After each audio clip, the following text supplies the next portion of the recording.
my gosh, so good. All right, I'm going to do a quick intro and then we can start. Hey guys, welcome back to the channel. We are doing something special today. We are at Capital Prospecting with my friend Gary, and we're actually filming inside the shop with some of our new audio equipment. Gary actually just let us know that he is going to be moving from Salem up to the Baker area. You guys may or may not know, but Baker has more gold than any other part of the state, and a lot smarter people when it comes to schools and mandates. So they're getting the hell out of here. That is 100% correct. We took Kingston out of school 2 years ago and homeschooled him, but he's going into high school now, and with mask mandates that we don't believe in, and just being in Salem Kaiser, we know they're trying to push mandates on kids and they don't need our permission. So we'll be putting him in private Christian school over there if they continue with the mask. If not, he'll be a Baker Bulldog like I wanted to be. Yeah, I mean, I grew up in Northeast Oregon, and it's That's right, it's you nice. did, huh? What? That's right, you did. Yeah, so LeGrand was where I grew up, and back when I was a kid, it was still very conservative, and they are kind of starting to, unfortunately, go more liberal. But the school was, looking at the schools around here, I now realize they had a much better school than what my kid has around here. Yep. And Baker has a more close community, a real tight community of people. So Correct. they're not really letting all the bullshit in. They're usually one of the first counties to tell the governor to Right, go they're fuck the off. lowest vaccinated in Oregon.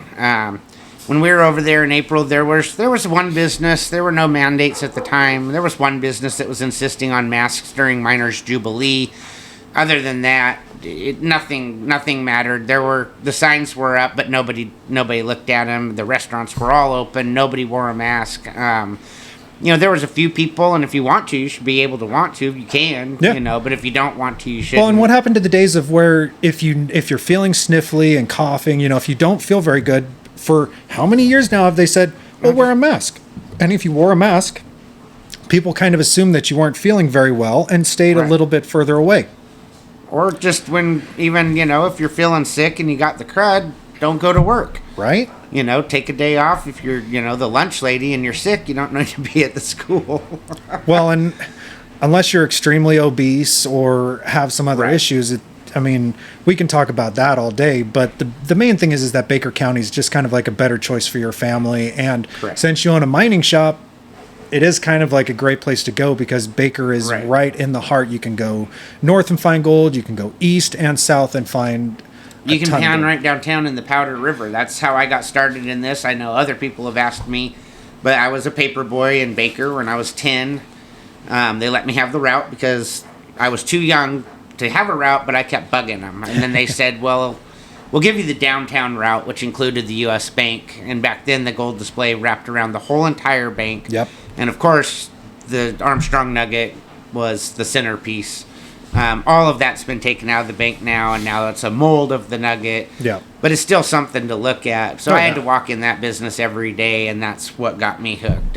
So you started there was a at little a- rock shop in town at the time. I got a panning kit, and that's where How old my do you love think of you gold- you I said was you were? 10. 10. So when you were 10, you and I'll started be 50 prospecting. in April, so Nice. 40 years of it, and I go back and forth. Right now, I'm not into lugging buckets and dredges down to the river right now. I'm currently in a big metal detecting mode and having fun with that. We but, do have one of the newest Nocta macros we are, out right yeah, here. this is a really neat new macro machine, Nocta Macro. It's a gold machine that's standalone. You can only adjust the volume and the sensitivity, and it's pretty amazing even for me. I know a lot about these detectors, and it's a hard go. Metal detecting is hard to find gold. It's the most expensive and the hardest way, but technology's kind of changing my mind again. I might go looking for nuggets You again. kind of convinced me on it. So this is, in my opinion, Nocta's immediate competition to the Gold Monster 1000. And you showed me here with a little piece of quartz with gold showing, tiny, tiny amounts of gold in this quartz. And this thing screamed Right. immediately. All gold. And it's beating out them in price. You said it was 700. $722. It comes with a Oh my backup gosh. battery kit, Koss headphones, which is nice to see. Koss was the gold manufacturing headphones. In fact, I got a pair of vintage gold Koss up there. I see just those the other right day. there. Yep. Back in the 90s, those were $200. Those look really comfy. Came in on a package deal, but Comes with all the accessories, a bag, you get the scoop, the digger, the hat, the wireless module so you can clip it right here if you want. If you want to go wading in the water, you can get it all the way up to just before the box. And just more versatile, easier to move. I know with the Gold Monster, it's one size, it doesn't break down. And I've tested the Gold Monster with gold, and it says iron. So, when you hit a nugget, even a small piece of gold, and your machine says it's iron, that's a failure in my opinion, and I wouldn't spend it. And it's $300 more. I mean, it's $1,000 machine. So, yeah, I'll have to hand it to Mine Lab. They make the best pulse induction deep seeking gold machines in the world. Oregon is full of a lot of VLF size gold. Yeah. And like I said, I had a go at it for 15 years looking for gold, and didn't want to do it ever again, I didn't think. And now just one test on this machine, and I'm thinking, oh my gosh, the possibilities. Well, and you're moving to an area where a lot of environmentalists have gotten the tractors in to actually flatten out all of these tailings that happened back in the 40s to back even into the late 1800s. And for metal detectors, that's the best. I mean, go ahead and take these piles and just spread them out nice and wide for us. That way we can get to levels that have never been swung just over like we before. used to do. We would find tailings piles in Nevada and rake them down as we went. Kind of, hit the top, hit the sides, and then rake it down until, and find the little pieces locked up in rock and stuff like that. Another really great thing they do over there is all they have to do is just simply grade the road. Any one of these dirt roads, just even in national forest land and stuff like that, and you can hit the berm on the side of the road. Yeah. For small nuggets and stuff, people have found gold all over that area. Postings where they dig for telephone poles along the roads. Right. As soon as they put in those, go and test all the dirt that's been put in those, because that's been brought up from 6 feet down. Is that how far deep? Some of those are deep. Some of those are deep. Some of those are 5 to 6 feet because they have to. And I'm gonna have to keep that in mind when I'm over there. Right. I know around here when I'm looking for coins, I would always avoid those because there's always a million little ends of cable wire where they repair up on the lines and stuff, and I was just like, I'm not gonna do that. And then Ron over here at the state fair digs up a seated $50 right next to one of those posts. And then I've hit every post at the fair. You're like, you suddenly realize there's all these other areas you can hit. Yeah. Plus, with a lot of these new machines, you can go into more trashy areas and be able to really pick through. Yeah, the machine does a lot more work these days. Back in the day, its job was, to let you know something was there. It was your job to fine tune your machine to see if it was iron. I mean, they had some help, you could grab the little toggle switch, and if it broke apart, it was iron. But even that wasn't trustworthy because a lot of gold has iron on it, or it gets a halo around it, and it would trick a metal detector. So you were just basically digging every zip, and it was miserable. All audio. Yeah. Nothing to indicate what was going on. Nothing to indicate how deep it was. I mean, so I'm getting kind of excited, but this machine got me real excited. So I'm looking forward to playing with it. I think it'd be a really good relic machine too, because you're just going ferrous, non-ferrous, straight up the board. And it seems to do that exactly like it says it's going to do. Well, think of all the reservoirs. All the reservoirs that people have been swimming in are now super low. Me and Chris, everybody knows Chris from Prospecting for Adventure. We went up to Frog. Yeah, Chris, I think I send you a friend request. Yeah, he almost came down here today. Oh, okay. He was busy. Chris. Yeah, he was kind of bummed to hear that you were moving, but then at the same time, we're happy to have somebody up in Baker that we know. That way we can come up and visit and find new areas that you've checked out. But I've got a list of places to send you up there. Good. We'll have to, and hopefully we're going to get a big enough place that we have a guest room for that reason, because everybody already wants to come over and visit us and go do this kind of stuff. Well, and think of the camping adventures that we're going to have. I mean, people don't realize that over here, you have to drive a good distance to get out, even near National Forest. In Baker and LeGrand, you throw a stone, and the stone lands in National Forest. Under 30 miles to feel like you're in the middle of nowhere, or at least in a place that's really fun. Yep. Plenty of firewood. You don't have to take firewood out into the forest with you. There's plenty of material to burn. It's a burn area, though, which is one bummer thing, is when that area lights up. I was telling my son, pardon me, growing up, having the whole town full of smoke, that was just part of life. Because you'd see the fires going on. I grew up in Forest Fire Country too, Baker, Bend, Yep, Southern your Oregon. boy will now be able to actually take the And then firefighter class. Last year, Salem. And that last year was the most smoke I'd seen, and I grew up in it. I'd never been in it for 2 weeks, and the sky was red for 2 weeks. Well, and I can't imagine that they're still not doing the class that all the seniors can do, where seniors take the firefighter class, and after their senior year, they got their first job going off and fighting a fire.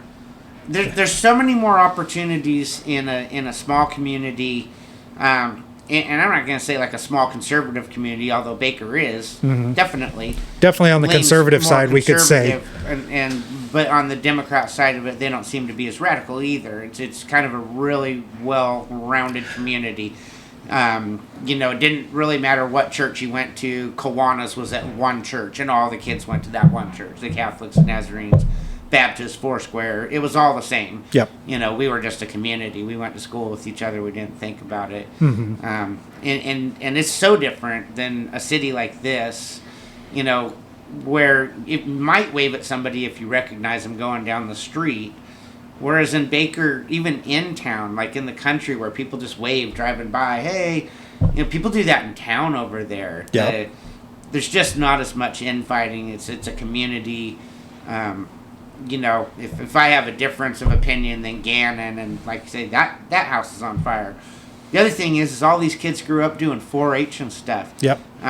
The cattle ranching family I grew up with over there were about 7 generations, then, and so my friends are 8 and their kids are 9 generation Oregonian pioneers. By the time they get out of high school, they've already got a good bank account going. Yeah. They have the money to buy their own truck. They work on the farm, and they work early in the morning. Yeah. You're up at 4:30 in the morning Lots of before the sun foggy comes up. Baker morning, 4:30 in the morning, fog coming off of the field, throwing hay to cows was our life, and it was great. No, it's a great place to take them. Kids these days over here have lived at this particular, I've lived in Salem for almost 20 years now, let's just put it like that. No kid has ever knocked on my door and asked to mow my lawn. No kid has ever asked to shovel my driveway or rake my leaves, and over there it's common. Kids are taught early you gotta work. Yep. You don't live on the video game. Kids are taught early the value of that work when, the community comes together at a 4-H sale and spends $1,700 on a pig. They know they're overbuying it, but they're doing it for that child. They're teaching them something they're going to carry on in life that they're going to pass down. And that's the whole reason communities like Baker don't change and their population changes 300 people in 50 years. It's because it's the same right down the line. Yeah. The Republican kid, the Democrat kid are both doing chores. They're both raising pigs or rabbits or sheep, and they're getting a lot of knowledge. Well, they don't have time to worry about all the stupid politics that adults are doing and trying to pass. That's hurt some of these smaller towns. They're having to pay attention, but they always figure it out without getting out of control. Yeah. And somehow they always manage to keep it Baker or whatever, Union, Unity, all of those little towns, Sumter, Halfway, haven't changed a lot in all those years. Not at all. You're going to have a blast up there because they even have the Sumter Flea Market where you'll be able to get a booth and have stuff up there. I got friends that set up booths up there. They're business owners in LeGrand, and that's the highlight of their years, getting to go up. And people make a lot of money at shows. And they all network. Everyone gets along so well up there. And it's also not like a big organized show here. The Sportsman show I go to, the booths are $250 for a 10x10, $300 for a corner 10x10. That's fairly reasonable. You get a show over in Bend or up in Portland, those booth prices jump to $2,500 for a 10x10. I feel lucky to pay You'd have to sell drugs to make any money, or boats or something big. It wouldn't be for me. Whereas, I think at Miners Jubilee, I think it's $25 for the whole weekend. And you just pick a spot in the park. There's no size. And you manage your booth and you control it all the whole weekend. Have we heard anything on gold shows this year? So the gold show is going to be in Portland. I could check the date, but if you go to the Gold Prospectors of America, it's going to be in Portland. I want to say it may be in February. It Really? might be in March. I felt like it was coming up pretty quick. Oh, so we need Really to find think it was out that. coming up I pretty will quick. actually put that up here above us. There's some put it numbers right right there. floating above us with the date when that's I always going wanted on. to do that. I'm going to put it right here. You know, Oh, I don't get to hear jokes from just a few of my buddies. You get to hear them from everybody in the world. yeah, And people are pretty funny. happy, comedy, fun people. You know, they really are. I love memes. I love them too. I mean, Like, it. some of them just stick with you forever. You remember that meme that was going around with Bernie Sanders with the mittens? Yeah. My favorite meme of all time, and I still have it on my phone because I share it every once in a while. You know, what was the name of that movie where the woman classically like spread her legs in front of the investigator and then put her leg back over? I forget the name of that movie, know. but there's What a was scene that? with her legs spread, but instead of seeing her vagina, you see this Bernie. little itty bitty Bernie in there. I liked the one that came out last year where the guy's going along and then the girl comes out and they like their eyes meet and then she smiles and she's missing a tooth. Oh, geez. And then he's like, and she's like, oh, like, and he's all like, no, and he smiles and he's missing a tooth. Oh my god!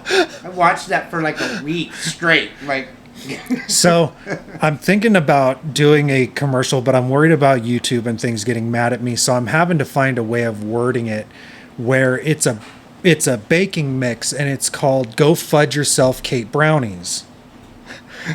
And it was originally going to be "Go Fuck Yourself Cake Brownies" or just Cake Brownies, but like they don't like that word. So I got to make a nice little box that has a goofy picture of Kate Brown and says "Go Fudge Yourself Kate Brown," and I'm going to have a cake fun, yeah, it's like brownie mix, and I'm going to have there's a prospecting puppet that I found online. Like it's a fucking puppet that looks like a prospector, the beard, the hat. Really? Oh my god. It's hilarious. Puppets freak me out a little bit. I must have this. Like, Yeah, I get it. it'd just be so fun. Well, that's how I felt about that griddle. Well, I'm getting that. But I want him to be like to do the commercials for the channel, like have these funny commercials making fun of like these Serious stupid note, though. politicians. If that was all you needed, and you could get somebody to draw you up, you could get somebody to print the box. If you actually had the product to sell, or you could do it in bags, whatever. If you actually had the product to sell, I think it would sell. And the Rabbit Ears TV here in Salem, I always forget what it's called, but they're phenomenal people. In fact, the guy that owns it's a gold miner. Yeah. He's a really nice guy, and he never would charge us for our commercials. You could put that on his. You could put that on his on as a commercial. He probably wouldn't charge you. Yeah, you, it was you gonna. would almost certainly have to have a product to sell people. I know, because you'd sell 1 million boxes. It would be so satirical. Like I wanted to do it as a satirical thing, but my original idea came from like these business owners in St. Helens were really suffering because of all the mandates and stuff, and they were talking about how they're trying to raise money to save their businesses. And I just jokingly was like, "Oh, we should sell brownies called Fuck Kate Brownies." And they loved it and laughed about it and stuff. So it's always been a satirical thing. But if it actually happened and we didn't get sued, right? Like I would actually want all that money to go to the businesses that were most affected by this. It really because did affect some people. like I wanted to say like how like describe the ingredients as being like horribly planned and execution is wrongly the baking directions would be wrong. It would be like put mix into oven, start oven at 350. Everything would be mixed up just like her politics are. And thank God we're going to be getting rid of her soon. Like she has to get out here soon is my understanding. Like you can only go so far. Yeah, she's done being governor and she wants to move up and other stuff like that too. She can be part of the administration when it fails next year. And fuck, could this a lot of people too, I don't know, are we even on still? Yeah, we're recording now. But a lot of people I've been hearing about this race, in comments or whatever, and they're all, this will never be a Republican state as long as we have mail-in voting, blah, blah, blah. And I think that's we need to get rid of that. But Kate Brown barely won. And the 3 days before, a week before, Bud Pierce got on the Lars Larson program, and he was going to win. And he said if the legislature passed gun laws, he would support them. And that was the end of Bud Pierce. Yeah. I mean, and so he split our vote. He got a good number of votes. You know, the other guy got more votes. But they split our vote in half, and she still barely won. Barely. So that was before COVID.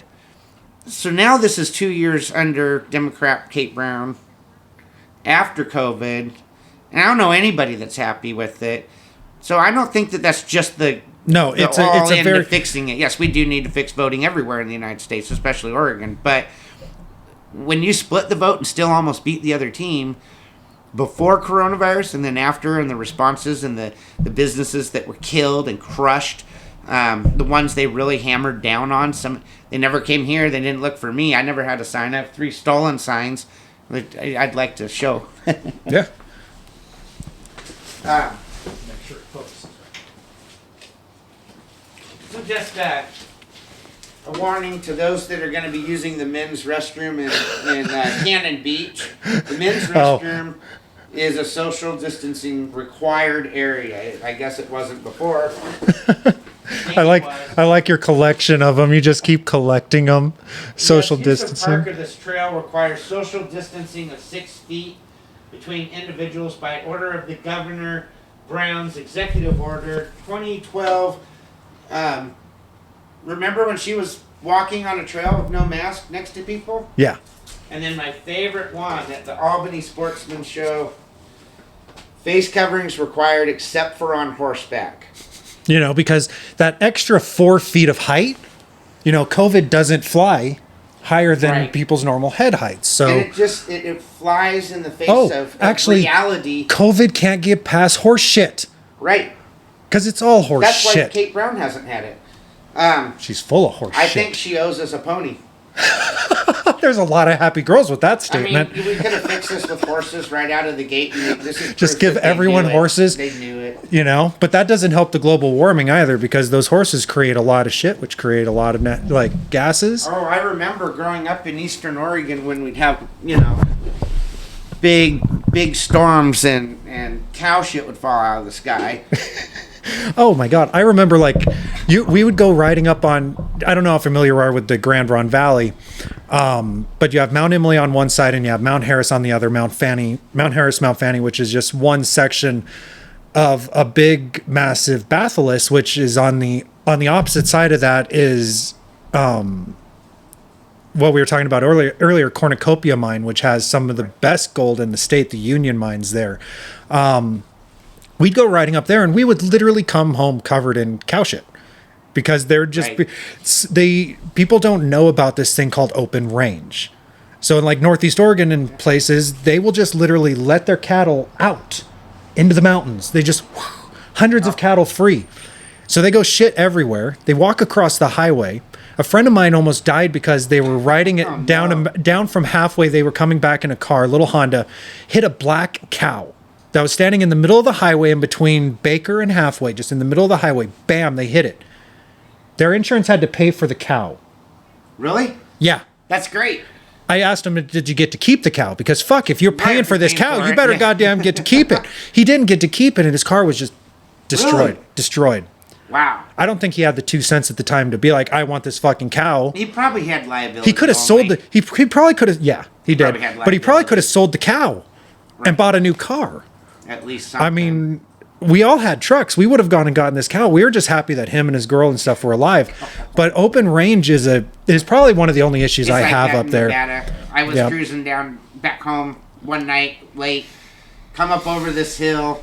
I could see something in the road. You can see for 200 miles in the desert, and I got closer and slowed down. It was a huge bull, just a huge bull standing in the middle of the highway, you know, just south of Fallon on the way down to towards Hawthorne, Nevada. And I just went around it and kept going. I looked at my dad's friend that was with me. I said, "You want us to just sit here and wait for somebody to hit it? Watch and see if it's going to get hit?" I think we covered the road. It was huge. Yeah. I've never lived anywhere where it wasn't open range. Right. I mean, our friends had cattle ranches and stuff, but... Over here, crackheads are open range. Right, crackheads. They're allowed to just roam shit wherever. It's just like open range for the cattle. Just worse.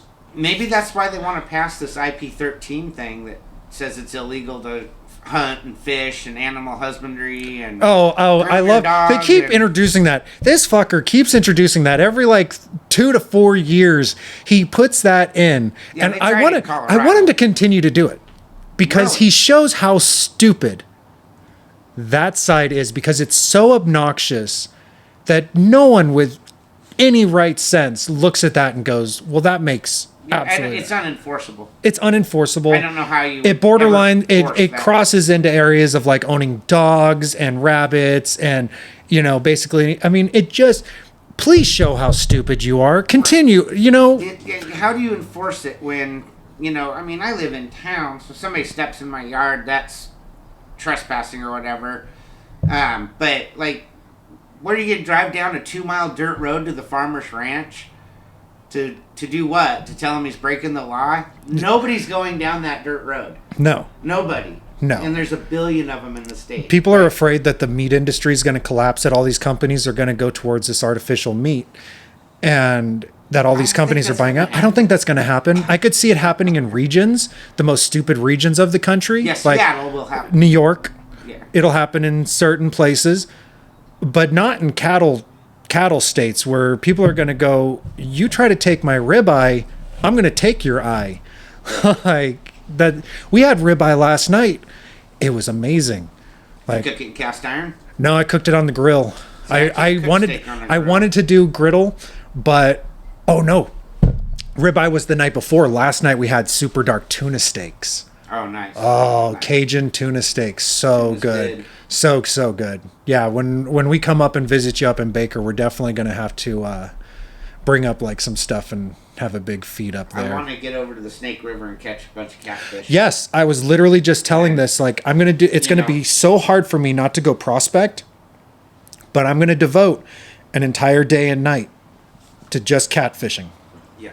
We used to get up at like 3 o'clock in the morning in LeGrand and drive to the Snake River there below, above Oxbow. There's that little camp on the arm. Yep. We would camp there, and then we would go down towards Oxbow where there's an actual flooded part of the old highway. And there's a train track even that the water floods, and it's a great place for crawdad fishing. And we would spend the day catfishing there and just pull out lunkers. It's my favorite fish.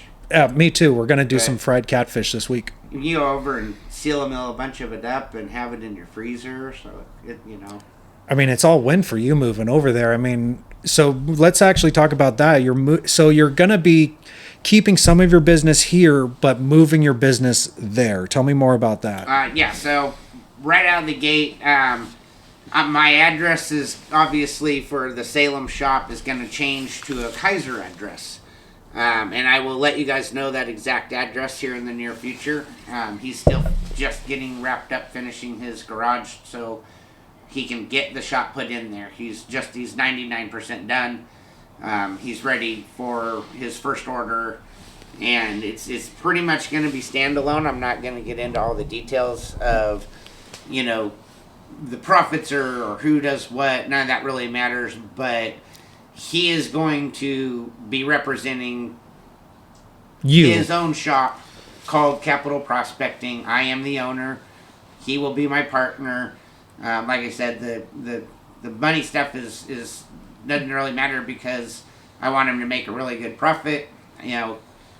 He's open. He'll be open all the time, just like I'm open all the time. And just go support him. His name is Tom. And you'll see when I start doing posts as we get closer and find a rental. It will be in Kaiser. It's really easy to find. It's going to be just like this in a garage like it's always been. And he'll be here to take care of you. Just take off right where I left off. So, I know a lot of you guys are looking forward to the new Nocta Legend coming out. If, you want to get on that train or whatever, don't think I'm not going to still be here because Tom will be here in my capacity, and I'm just going to take my business to Baker. You're finally expanding is what you're doing. Right. And we have Neil on the coast, has always helped with sales over there. So, if you see Neil he's popular on all these channels, IB Neil, he always comments and stuff. Really good metal detectors, trying to get into gold mining. If you live in Lincoln City or on the beach and you want a metal detector, call him because then He makes some money. How would they look him up? What's a good way of looking him up? IB Neil on. So just IB Neil, on IBNEIL. Facebook, and, if you don't just run into him at the beach metal detector, but you don't always have to drive clear to Salem. We ship for free, but there's people over there too. Neil will teach you how to use your detector. He knows how to use almost every detector made. Yeah. But he's been an amazing help in this business for several years, and so we just a long time ago made sure that he got his cut. Yeah. I mean, you're selling all these 200 people here a year. We just changed it to where he basically is just another location. Yeah, I mean that's really smart. Beach, and we get one in Eastern Oregon. I think you're going to kill it up there. Carrie McQuiston, she's running for governor of Oregon. I think she's our best candidate out there. She was in the shop. She did a little thing, told the people in Baker that I was bringing my business, and they were excited. So that was this is all really falling into place, and I'm excited to get over there and get back to what I consider home. And they don't have a mining shop now, really, per se. It's almost just like a classified section that is the mining shop, and being able to get parts and accessories and things brand new will be really nice. Well, and just the knowledge, Those communities don't like ordering out from Amazon any better, but they don't have a choice. You have so much knowledge when it comes to metal detecting that I came in here when I started metal detecting was shortly before I met you, and I was using my White's GMT, which I absolutely love my GMT. And then you showed me the Simplex, which solved a lot of problems for me because I love my Whites, but it is starting to get old. But the Simplex is waterproof, and it is a hot rod. It actually has almost too much power in that little body. We turn the power down. And yeah, you showed me everything about it, and I actually carry it with me every day in my work van because it's a great way of spending my lunch. I always like seeing your posts when you're grabbing a bucket of dirt or doing you cannot pass a river. If I pass Lawson Bar, I can't stop, or I can't not stop. I mean, did you see my post yesterday of the red gold that I pulled out of there? Yes, really nice. So I was there a week ago and I was really finding nothing along the bank. We're talking a side channel away from the main channel on an inside bend of Lawson Bar. But when you get to the center, there's this dark red layer on top of a really nice gray blue clay layer. And I'm taking that 4 inches of red and 2 inches of the gray. So I'm getting about a 6-inch layer, and we're getting about 1/3 of a gram per bucket. This one was a little bit less, and I knew it was going to be that because I was to the right of my original hole in the belly of the river. So I knew I was getting off of that pay streak. But when I went down there this last time, you could see, I put out my video, there weren't many holes. I put out my video on Umpqua gold and how much gold is in 7 buckets. I go back, it's like World War I has occurred, and there are just pits all over the place. Right. But it's awesome because now people aren't putting their pits together, and there's a nice little divider between everyone's diggings. So now you've got all the hydrology of the Umpqua coming down and smacking these walls, and it is just turning that red gravel, which there's only about 8 to 12 inches of overburden on top of this really good pay layer. So it's going to take all that light stuff off really quick and just tumble that red. And it's going to spread out those gravels, because if it's red, you're good to go. As soon as you get past the gray overburden into the red layer and down to the clay, there's gold. And people have said that if you dig through the clay, there's another red layer. It's just like a cake.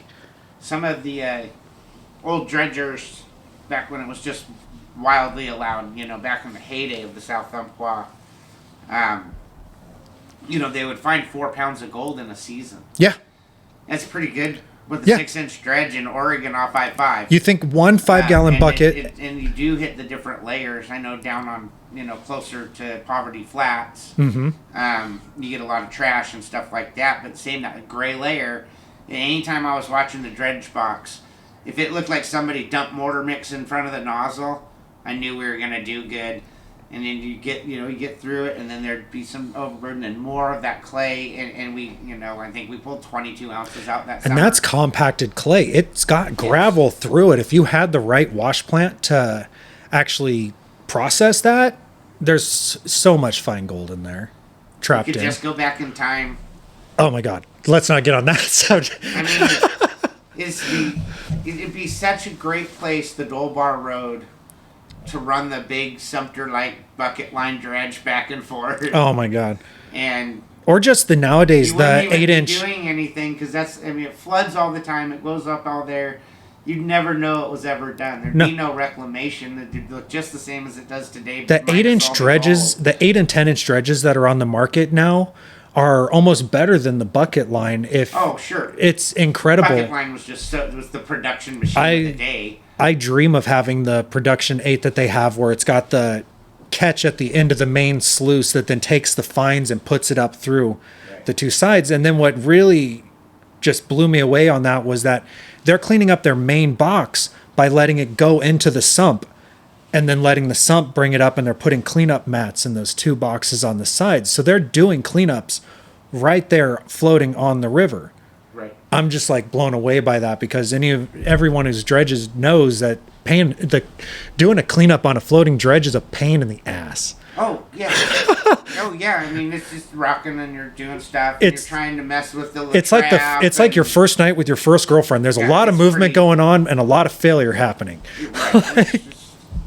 But you get a prize at the end. I don't think I've ever went on a gold mining trip where everything went perfect. No. I'm pretty sure I haven't. Maybe day trips. It's usually a body part for me that ends up failing. I don't have the best of hands, so that's why I just upped my pump pressure, and I'm gonna get a new swivel nozzle, make that a little bit easier. Like, people don't realize that if you hold that nozzle with your hand all day without a handle, and you have any hand problems in that cold water, massive cramp the rest oh my God, life. and that cold water, it destroys you. Like, I had an old timer tell me gold mining will make you old.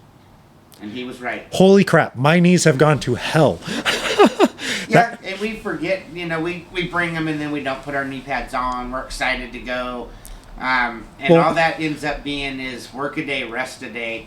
The older we get, think of Cape Disappointment. One bucket of black sand from Cape Disappointment weighs 100 pounds? usually 80 to 100 pounds, depending on if you fill up that last bit of the bucket, and you still have to get it to the cart and stuff. And I already had a bad knee from a car wreck, and then I went and did that and found out that I had meniscus issues. So those buckets just added to it. It's taken me years to recover from that. And I'm mining smarter now. That's going to be a series, is how to mine smarter. That would be a great series. Mining smarter would be just amazing, because when I started this business, I had already been mining a long time. I didn't think I knew it all by any stretch of the imagination. I just knew we needed a mining shop here. And over those 10 years, I saw every idea. I heard every idea. Miners showed me stuff, that they had come up with themselves.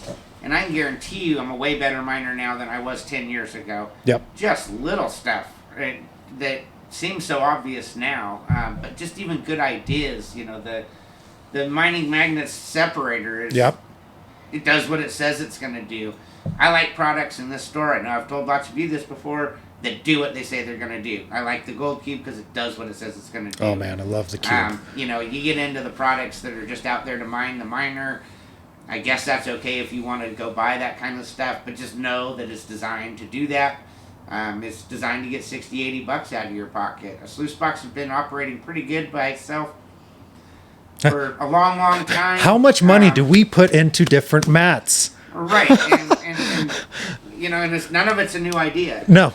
Miracle mat, Dream mat, I put $100 into a Dream mat and still haven't ran it. There's a billion mattings out there, and everyone's claiming they're the best and catch more gold, blah blah blah. And in the end, you buy them all, and all you did was put gas in the guy's tank. Because if you look at my dredge now, I put a lot of money into the Gold Hog mats that I threw into that dredge. Being a total rookie dredger, and I'm still a rookie dredger. I'm not going to say at all that I know what the fuck I'm doing.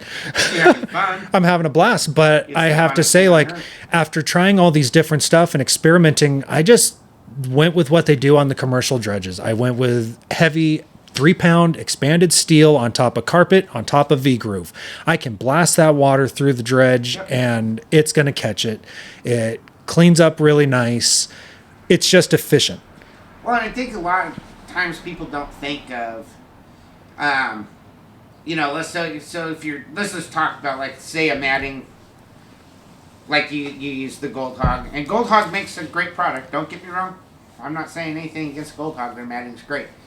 You know, at what point of that couple $100, $300 investment for your sluice box is it really going to catch enough gold to pay it off? Pay it back. I think it's going to be a while. Yeah.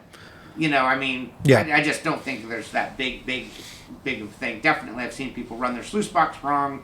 Yep. You know, and not ideally, you know, Yep. and still catch gold. Yep. All day long. I have sworn up and down when we could mine Cape Disappointment, I could go down with a wood box and using grass and sticks, I could catch gold. Because gold is going to fall out. You put anything in its way, there's a good chance that it's going to stop. Sluice boxes, historically, they packed rocks into them. Right. They did all sorts of stuff. Even naturally, they would carve out a channel in there and then put in blocks. But they didn't classify it. No, hell no. Sent They boulders down. did natural. You know, you look at the big hydraulic mines. They had Just a lot hundreds of of boxes. yards Nothing. of carved out boxes with stones, and I've seen videos of dredgers that have gone in, dredged the overburden, found these big carved stones that were set into the natural channel of the river, and they're prying these up and just killing it. Really? Just absolutely killing it, because these stones have been sitting there since they were left in the 50s when they all got shut down due to World War II. And that's such a huge thing that people don't realize is almost all the mines in California and Oregon that got shut down during World War II, well, you know, were totally profitable at the time at $20 an ounce. Yeah. 18 And now we're $2,000 an ounce, getting back to 2,000 this year. We know we're going to hit The it. other day. Yeah, and we're going to $60 a gram. yeah, these mines are still profitable, even more so. Like, if not counting startup price and all of that, it's In the absolutely future, ridiculous. If you're coming up shortly, I mean, depending on which direction our country goes for a little while, and I don't think it's going up. You know, should things really affect the mineral prices, you know, typically a bad economy does. Mm-hmm. Can you imagine how many people are going to do this, you know, just to make a living? Mm-hmm. It's not the first time in history.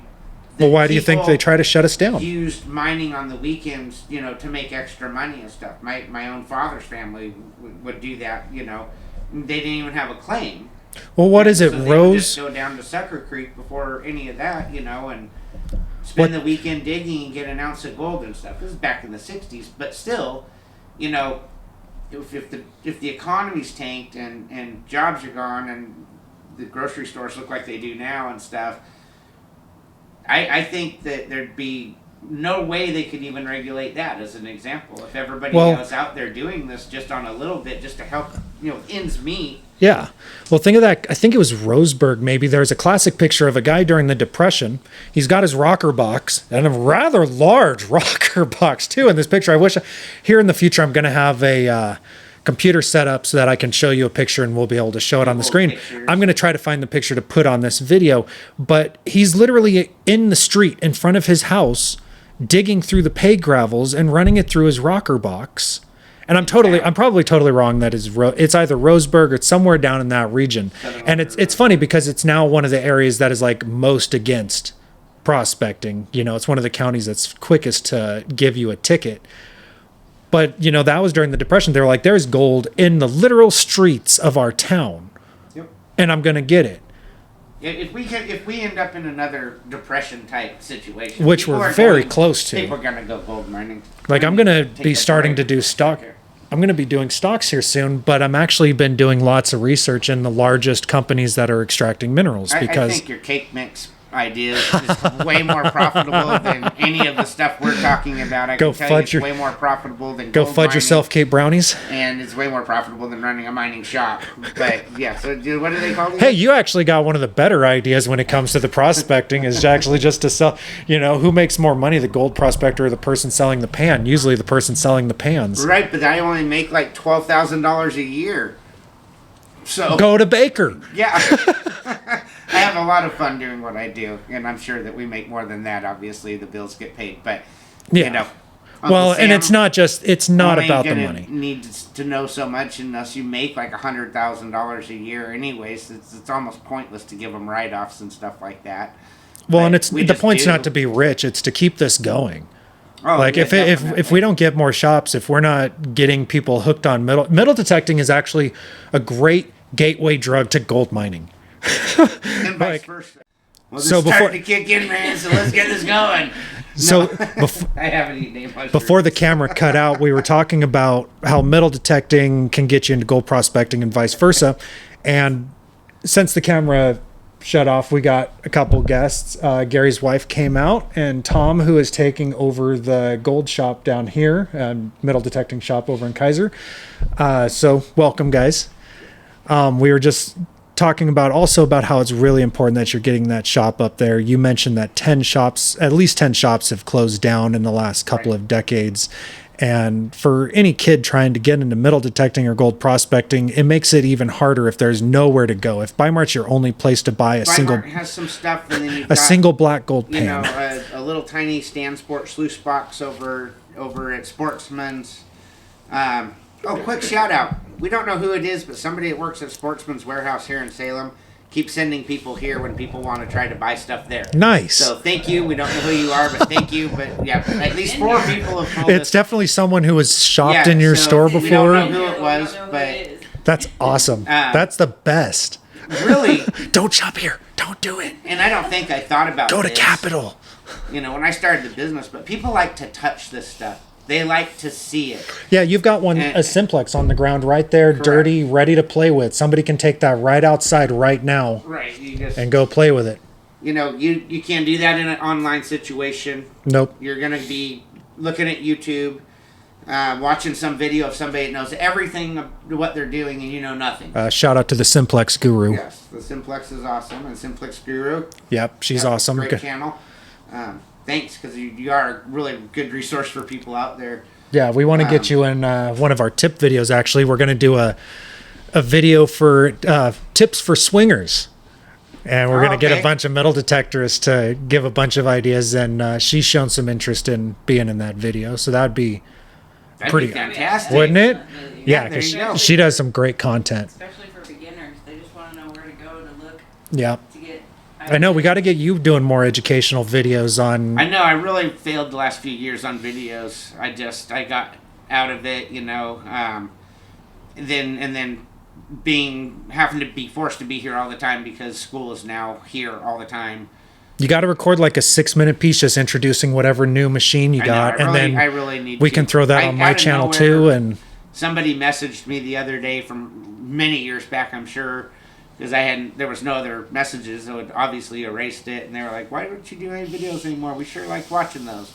Okay, I get it. I should. You know, we've been thinking about this move, and our head's not been in the game as far as that goes.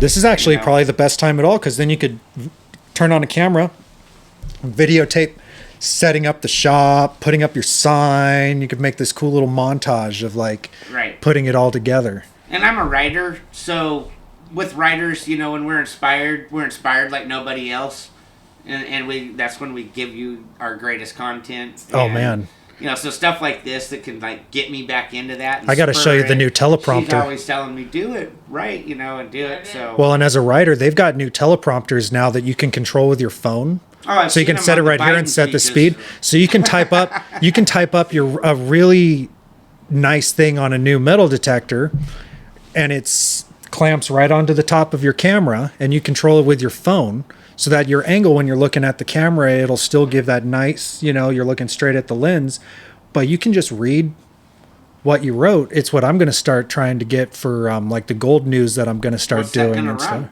They're pretty cheap actually. Like the cheapest ones are like $60, and Yeah, you it can go doesn't up seem from like there. a complicated device, even It- for me. No, and now I mean, 10 years ago, screens were still fairly expensive, but nowadays, how cheap has this technology gotten when it comes to screen technology? Processors were hurting on. Like, oh my God, the United States were like, right now we have like a 4-day extra when it comes to processors, when it should be like multiple weeks, is what I heard him saying. So like we're so close to having like a total crash when it comes to creating the products that we like.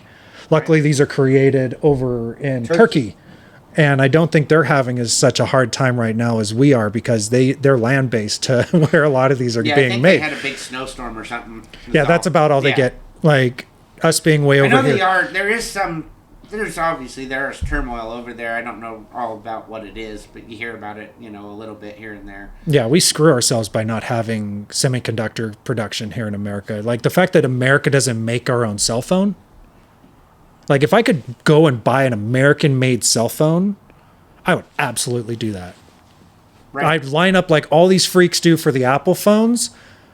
I would actually do for an American-made You can go down phone. to Come the on, mall. Elon, do it, Elon. Go down to the mall, go in the Made in Oregon store, buy a bag of stickers that says Made in Oregon, turn it around and it says Made in China. Yeah, designed in Oregon. It was designed in Oregon, but printed in China. What bullshit is It that? wasn't designed anywhere, yeah. I say they should have gone to the decal guy. They could have gone to the high school. They teach the kids there how to print off stickers.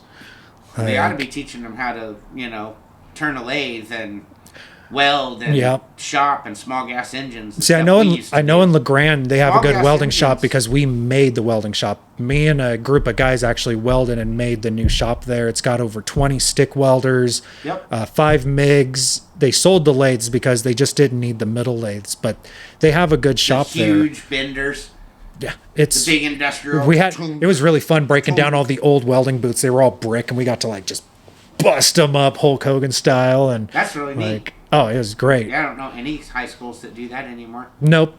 And that's skills I still use. I still weld. I'm making a new dredge frame, Like your kid's going to have... I've been excited to see the stuff you're building. Oh, fuck. I just got done with the moving into the new house and stuff. So we're finally getting to a point where I'm like, oh, I could actually see being able to work on stuff. Like I've got this beautiful safe at my house that's like this tall. And the only issue is that someone cut a big hole in the back. I'm a welder. Right. I can fix this. I have extra keypads. I'm a safe technician with a welder. I got it for free. I could turn around and sell it for $1,000, but I'm going to use it for, my own stuff. Absolutely. That's cool. Like it's just getting to it when you guys are about to experience. You get into your new place. It takes months. Oh, I know. Months to fully get unpacked and organized, and you're Lived still here like, 5 where the years and we fuck? still have boxes that aren't unpacked. I found a blue bag the other day that had clothes. I was like, where the fuck have these clothes been? Oh, here they are. I really like this shirt. There are those socks. Yeah. And we've been in there since October. Wow.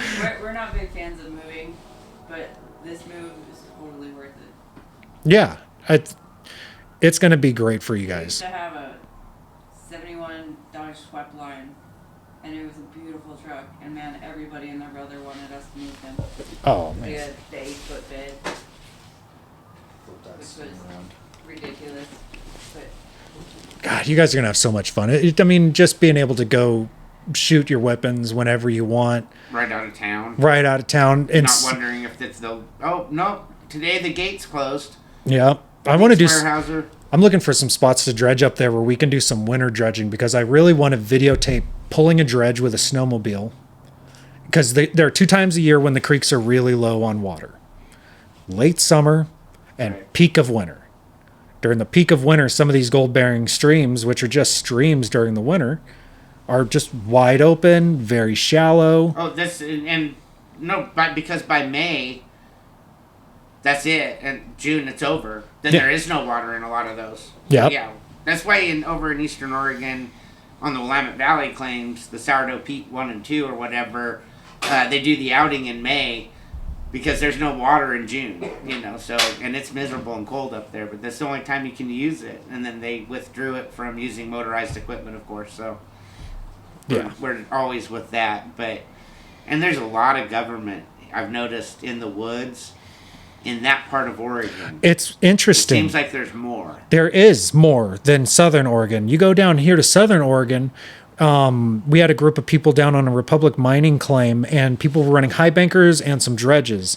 And I'm not going to say the name of the claim, but some cops showed up because they had announced that they were going to do this, and somebody in the group thought it would be a bright idea to actually call the cops. And before going down there and seeing what rules they needed to follow. Well, the cops showed up, and all they told them was the high bankers needed to stop their motors because they were on the land and there was a fire danger. Nothing about Right. whether they could run the high bankers or not, but they allowed the dredges to keep running because they're in. and water. Geez, that's And common sense. You that ran was the into some first time common sense in cops. 20 years that I've heard of common sense actually going on. And that's the big difference. Up in Northeast Oregon, I love Northeast Oregon, but a lot of the cops up there are really politicized. It's almost like they were trained in Salem and sent Yeah. straight up there. They have no sense on forest management. They have no sense on animal management. You know, it's just like, let's open a reservoir fully during the summer or during the winter instead of letting it fill up to its max. Let's just let it run pretty much dry all winter when we have the best chances of filling up the reservoirs. I know. What idiot thought that was a good idea? Like, Well, apparently Eastern Oregon got a lot of snow. They think they're going to be good for summer. as long as they close the That's reservoirs. really good. Well, Like- last year they had to open the reservoir, and it was only at 17%. But if that's all the water you can give the farmers, you still have to give the farmers water. Yeah. You know, but There used to be more there used to be more funding for well pumping, for government Right. government money to go to the farmers for drilling wells so that the cows wouldn't have to drink out of the creeks. That way they could not only restore the creek, because they want to ban miners, but cattle are the worst when it comes to destroying pretty creek. bad. Like, you're worried about all these ecological areas, but then you got open range where, guess what? Every cattle owner that has over 100 head just released their cattle into the woods, and it's tromping right through Pine Creek. It's chomping right through Cornelius. I found cows up on cornucopia at really high elevations where you shouldn't find cows. Yeah, Like, the cows. and cows tear up creeks. They just, when a whole they tear up herd when a everything. whole herd goes through a creek, it's worse than elk. Like, they just, Yeah. oh my gosh. But we're the bad ones. Yep. Yeah, you're just a treasure hunter or whatever. It's not about any of that, really. It's about controlling the waterways. Yeah. And that's all it's about. I love- They'll say they hate miners. They hate anybody stands in the way of controlling the water. I love what they're And doing in the we Rogue can't let them River. ever do that because we know what happens with that. You know, California. We have people from other states that we canal water to California, big cities in California, and then they waste it. Yeah. You know, save the smelt they're gonna die anyways, and then okay, you can only take a 30-second shower. You're getting a $500 fine. Absolutely I'm ridiculous. running for president. And I'm going to do the opposite of what California does. That's my whole pitch. That's it. So vote for me. Well, I'm going to miss you over here. Chris was kind of bummed. He was really scared to think that you guys were packing up everything and going, but he was really relieved when I said that you had a partner over here that was going to help you out with that and keep it going. No, absolutely, guys. I mean, you guys built Capital Prospecting, not me by any stretch of the imagination. And I'm not quitting the mining business. So, Number stays you the know, same. If you 10 need something, 10 years call. of doing this, you know, I can't leave you. I can't leave you hanging. So I look forward to there'll seeing be a that spot place, up you know, there. up in Kaiser. Tom's going to run that just fine. You know, and Yep, I'll have to come over and check it out. you guys need stuff, go get over there now. You know, it'll be just real shortly. You know, Yep, because it's basically going to be 3 main shops. So you got Armadillo down in Grants Pass, your guys' For walk-in operation shops, here yeah. for walk-in shops, Walk-in your stores. operation here that you're going to keep going, and then the future one in Baker, yep, because there's none in Portland anymore. D&K is gone. yep. Both. Everyone else And is, Northwest Detector just retired. yep, because He's been there. Bob, you know, sold metal detectors for 45 years. yep, there's a huge age gap right now between old prospectors and new prospectors. We don't have enough new prospectors entering into the market right now to keep a lot of people going.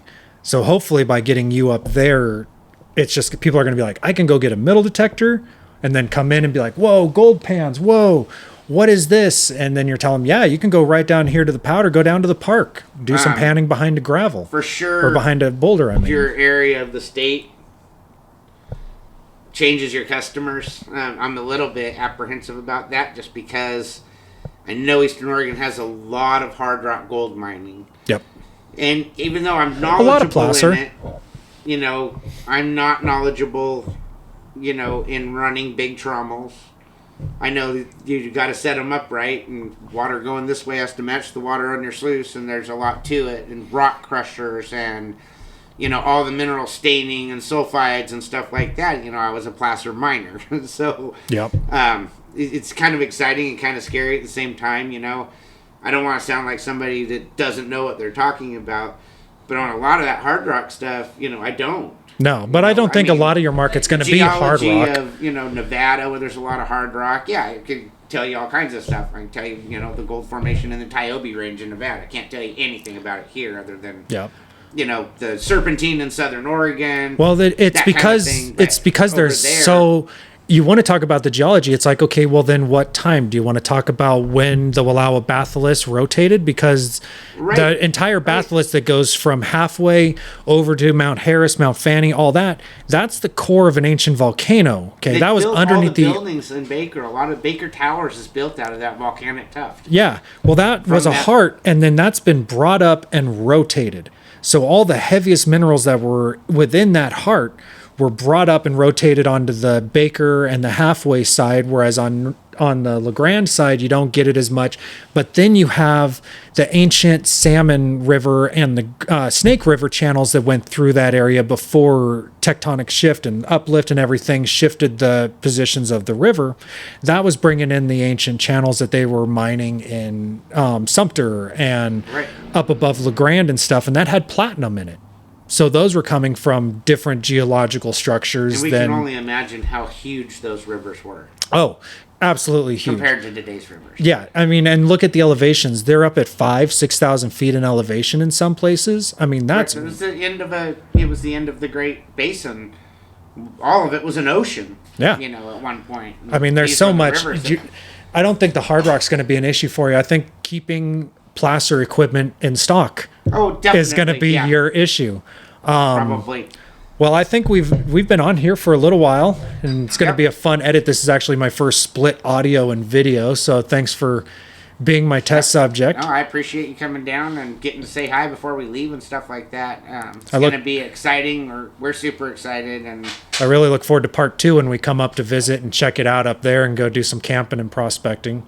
Absolutely. That's going to be awesome. Try to get knowledgeable for a good place to, set up for the weekend or whatnot. We'll figure it out for sure.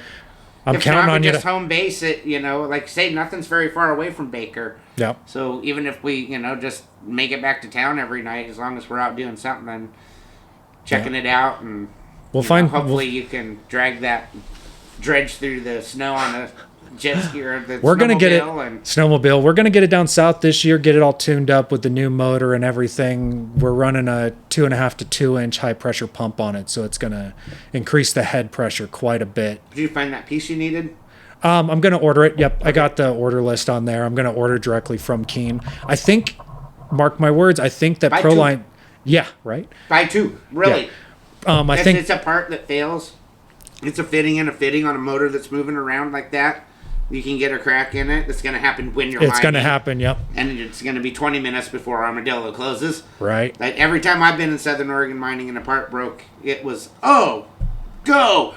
80 miles an hour to Grants Pass. So I would just buy 2. And mark my words, Proline, I think Proline's going to be gone. I called them, had money, and I was like, hey, I want your 2.5 to 2 inch pump.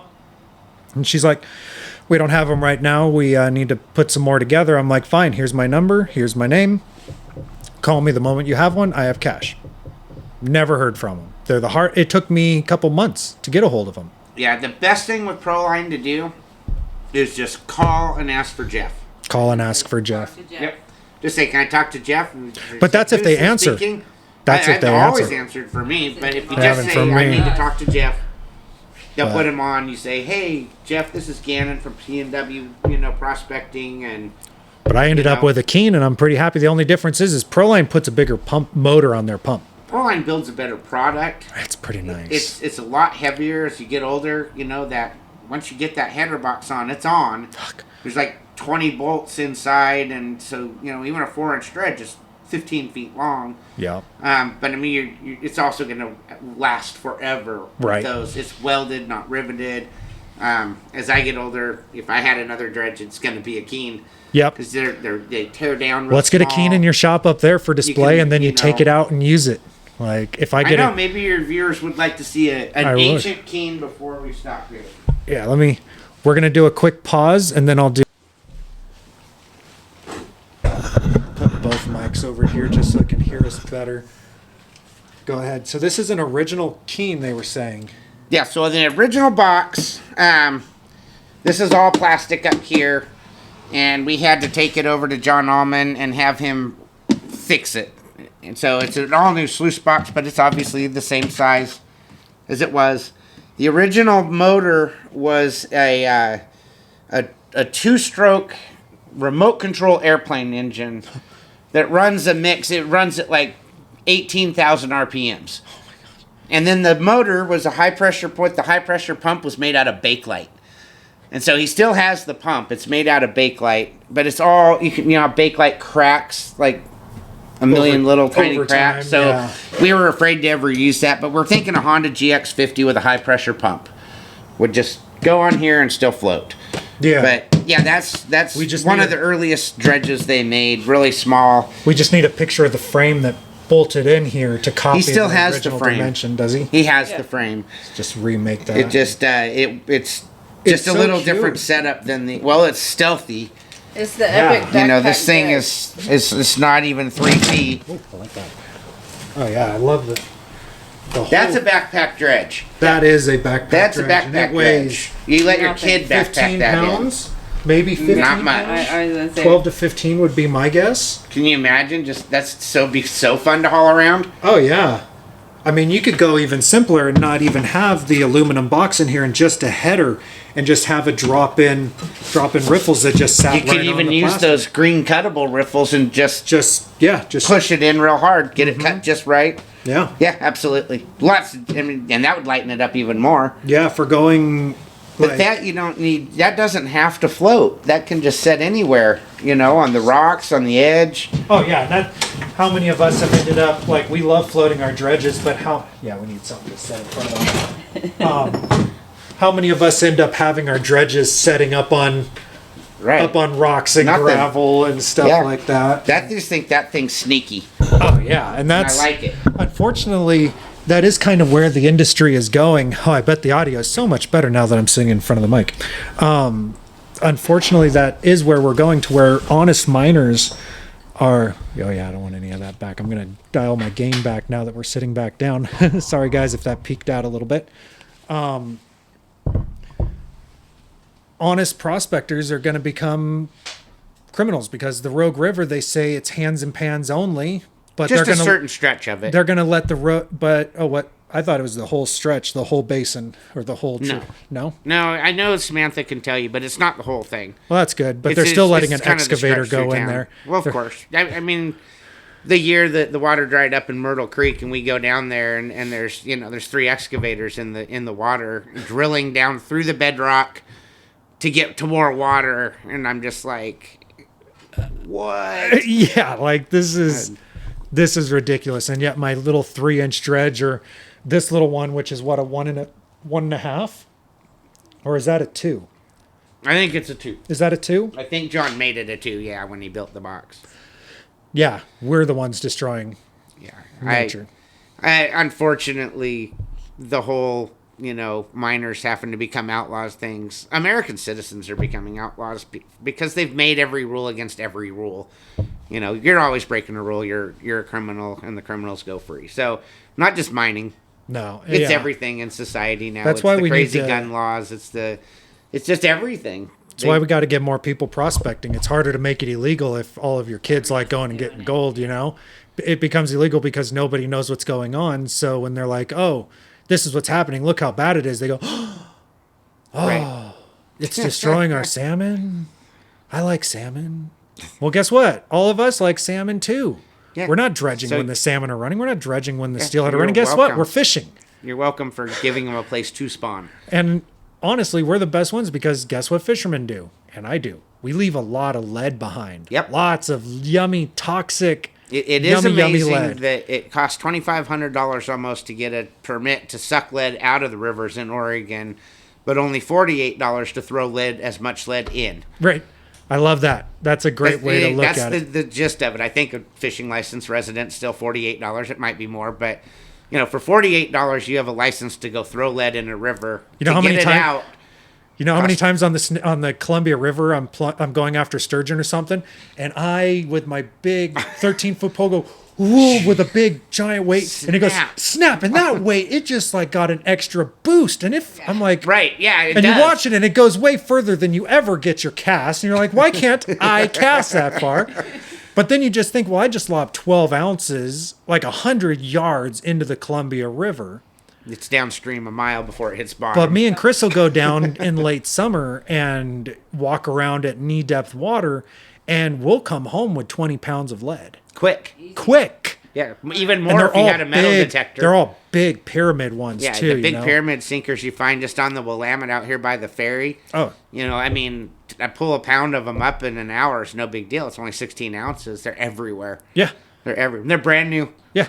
It's freaking ridiculous. I'm going to get some dive weights and start making it into dive weights because dive weights are more valuable than fishing weights. I've left a couple in the tree or two. Yeah.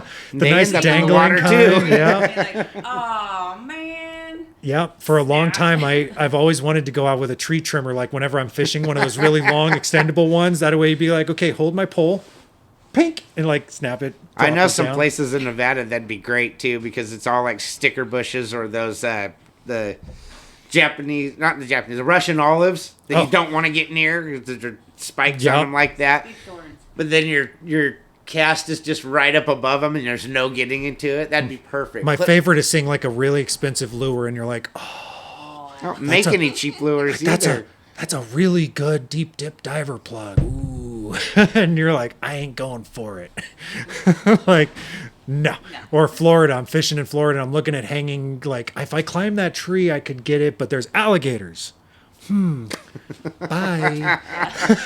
Like alligators. Have you ever fished in Florida? Oh, yeah. Yeah. I loved Florida.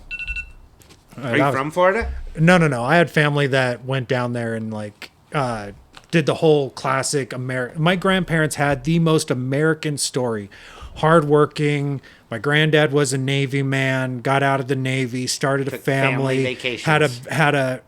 The company he originally worked for, this gas company, I have a reel that I need to get developed because when Disneyland was small, their gas company, California Cal Gas or whatever it was, literally would rent Disneyland for the frickin' evening.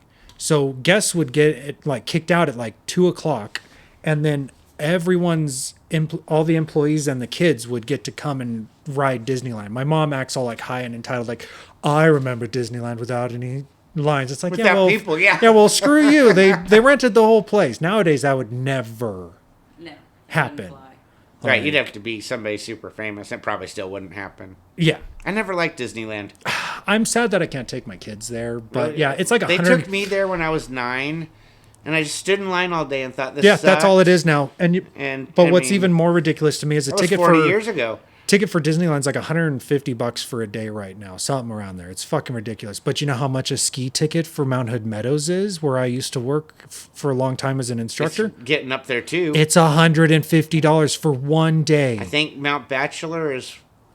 Nope, Bachelor's actually one of the cheaper ones at like $79 a day. I was Bachelor. just looking I swear, Bachelor is doing something. They're like, you know what? We're charging more, and we're Baker charging City less, has and we're going to Anthony get Lake more. Ski area. Anthony Lakes, but that's where a I sad. learned how to ski. That little riblet chair is sad though because one, it's a riblet, which is scary because you have a twisted wire that's holding the chair on. But two, you can ski down the mountain faster than it takes the chair to get you up to the top. I know. The best way to do it is wait till they close down because just go play. The days after they close down the ski resort at the end of the year, the snowmobilers move in, and you go up there with your skis or your snowboard and a tow rope, and people will tow you to the top, and you ride down. But we probably should end this that way. All right. We're starting to get late in the day. Yep. But thanks for letting me come over and Gannon, chat. for coming it's in. always good to see you. Always good to see you. Come visit us in Baker City. Yeah. So as soon as you get that set up, we'll head up there and get everything. It's gonna be a lot of different things there. We're gonna have panning troughs year round. We're gonna, we're gonna have fun with the summer tourism. We got to find you an old stamp mill to put out front. Yes, you do. Like, definitely turn it into Be a like a good small idea. museum. So if anybody has any antiques that, you know, they don't want to get lost after they're gone, maybe, you know, you're looking at stuff and no one in your family is into them, you know, maybe you could help Gary start a new mining museum up in Northeast Oregon. That'd be fun. That'd be a lot of fun. So thanks for tuning in, guys. Make sure that you like and subscribe, and we will see you in the next video. Bye.